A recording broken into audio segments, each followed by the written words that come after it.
Okay. Isn't the real reason Donald Trump is fighting this war on immigration is that he's a racist? When the president tells 4 women of color, members of Congress, to, quote, go back to where they came from, even though 4 of them, all of them, are U.S. citizens and 3 of them were born in the U.S., is that not racist? I know Donald Trump. I've spent a lot of time with that man. No, that's not what I asked, He Stephen. is not a racist. Okay, he's not a racist. Is that comment racist? People can interpret it No, as I'm asking racist. you, Stephen. I don't know. We invited you to answer the question. I don't know. Is I'm it not gonna answer racist? that. Why won't you answer it? Because what's the problem? Let's move on to something else. Views. I don't think Donald Trump is racist. I didn't ask that disagree question. with some of the things Telling he people says. to go back to where they came from. Is it racist? It's a yes or no question. I know facts are not your strong point. Is energy production higher today under Biden than under Trump? It's a simple yes or no question. You're an obnoxious...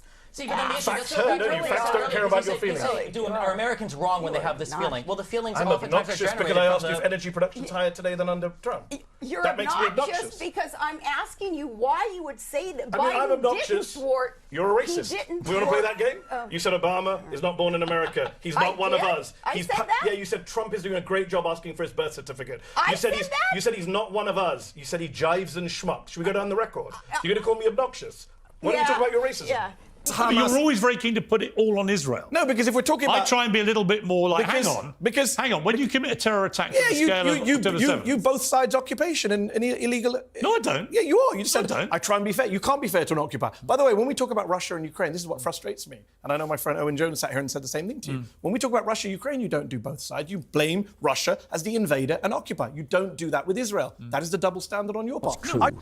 I mean, do you actually believe in your Muslim faith? Do you believe that Muhammad split the moon in 2? Do you believe that Muhammad flew to heaven on a winged horse, for example? I pay you the compliment of assuming that you don't. No, I do. I believe in miracles. You believe that? Yes. You believe that Muhammad went to heaven on a winged horse? Yes, I believe in God. I believe in miracles. I believe in revelation. I mean, the point here is that let's assume I'm wrong, Richard. I'm wrong. Let's assume I'm wrong.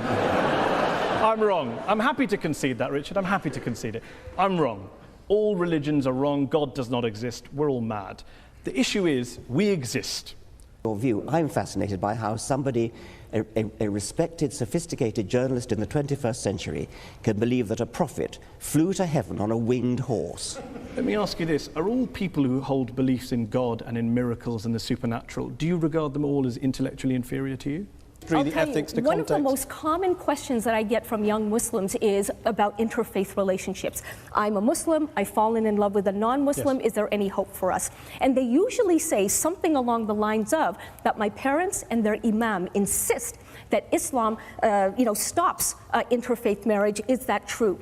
Rather than me giving them my personal interpretation, what I've come to realize is that they're actually not asking about themselves, they're asking about their parents. They need an argument that will convince their parents that love is borderless. What my worry is, if you buy this argument that the mullahs are all bad, everyone thinks for themselves... all bad. Come on. A lot of them are bad. Stop hyping that. A lot of them are bad. Don't be a typical journalist. A lot of them are bad. Don't do that. A lot of them are bad. I read 2 of your books. They didn't come out very well. Don't polarize. A lot of them are bad.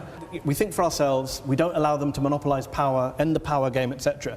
My worry is, if I'm in Al-Qaeda, that's very appealing. I don't need to worry about classical law, scholarship. I just make up my own religion. I give a fatwa saying, kill the Jews. And they do. And they do. That's exactly what they are doing. And aren't you validating them? Because you're saying from a liberal perspective, we make it up as we go along. And they, from an extremist perspective, say, let's make it up as we go along. You're almost empowering the very people you claim to be fighting with. You know, that's a very...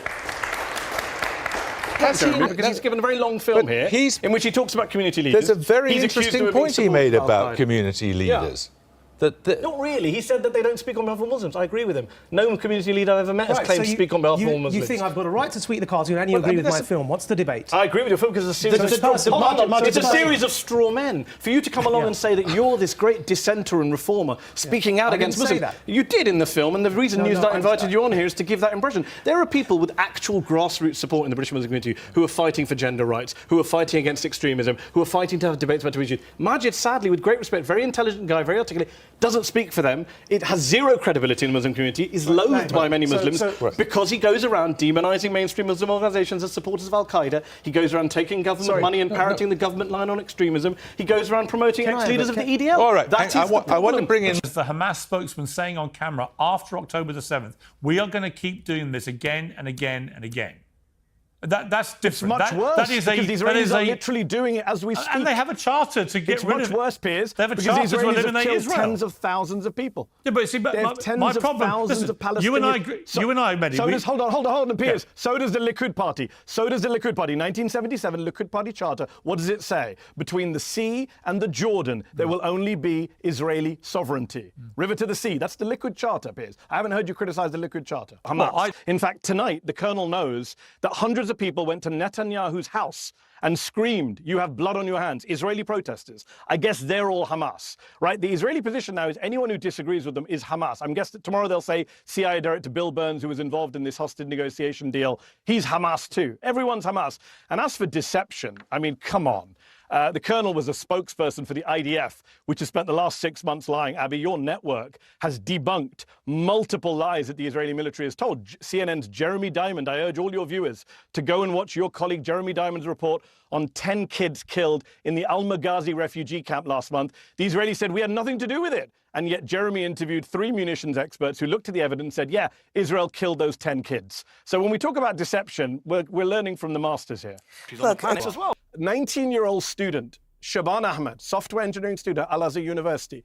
Jonathan's military destroyed his university, destroyed his house, displaced him, made him homeless 5 times over the past year. On Monday, the world, we all watched him burn to death thanks to Israelis bombing the area outside the hospital that he was on an IV, on a bed, in a tent. He burned to death. His mother died. 2 other, maybe 3 other people died.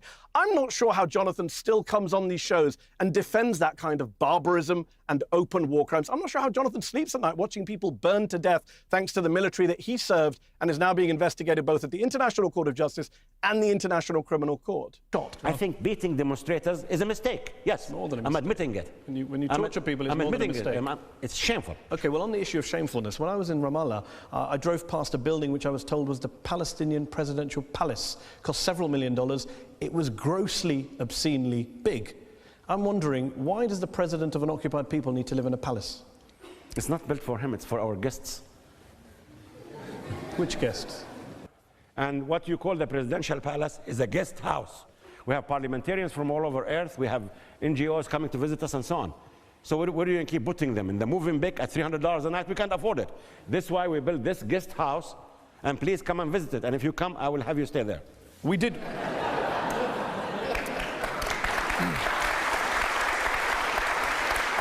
I promise. I did come to Ramallah, and when the Al Jazeera camera crew went to film the palace, they were threatened with arrest.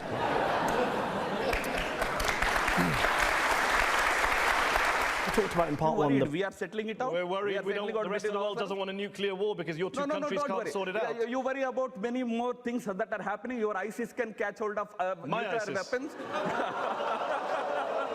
Worry about them. ISIS. Worry about them. Worry about my ISIS. Your ISIS in the sense, ISIS can catch hold of nuclear weapons. Worry about them. The terrorists in the Middle East, terrorists in Pakistan can catch hold of nuclear weapons. Worry about them. As far as India and Pakistan are concerned, we behave as responsible nations. We try and sort out responsible nations that have fought several wars, that have nuclear weapons in defiance of the international community, and you can't even tell me tonight what your proposal for peace is apart from talking about ISIS. We have to talk So yeah, the world is worried. How else can we? Let me ask you about what Israel is doing. I had senior spokesman for Hamas, Osama Hamdan, on this show a few weeks ago, and he actually said basically his organization will be willing to live with a Palestinian state in the West Bank alongside Israel. You say a flat no to that, which means you're basically more uncompromising now, more extreme than Hamas is. The Israeli government has a more extreme position than Hamas. Wow. Well, Hamas has proven what happens when we give even a centimeter of land to Arabs. They shoot missiles at us. We left Gaza. We handed it over to Abu Mazen. You didn't leave Gaza. Come on. Over you control the airspace. You control the territorial waters. You control the borders. You control the population register. Is that what you call